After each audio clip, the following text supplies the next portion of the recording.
Hola, ens diguem Martí, Alexis i vos anem a presentar el llibre El cabasset, de l'editorial Bromera. Això diu que era una vella bruixa lletja i malvada que se'n va anar al bosc a recollir bolets verinosos. Però de sobte es va trobar un cabasset, que a dins hi havia un bebè.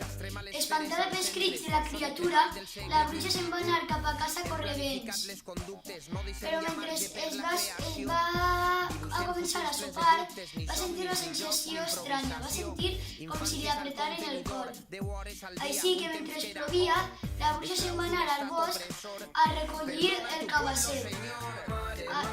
I el va trobar en un altre lloc que el va deixar. I la bruixa estava dubtant si l'agarrava o no. Al final se'l va endur cap a casa.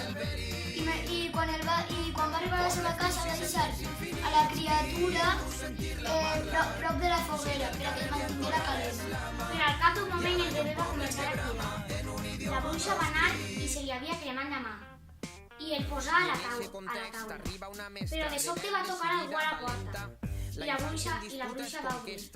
I l'home li va dir: o em dones la criatura o et menjaré a tu i després a la criatura. I la bruixa, sense pensar-ho dos voltes, li va donar el cabasset amb un tronc dins. Li va dir: no l'obrigues fins a casa, si no perdrà el gust. I ella va agarrar el cabasset de veritat amb el bebè i se'n va fugir al bosc i va abandonar la casa per sempre. Mare, que jo no vull tornar a resar i callar quan ells manen. Pare, jo volia somiar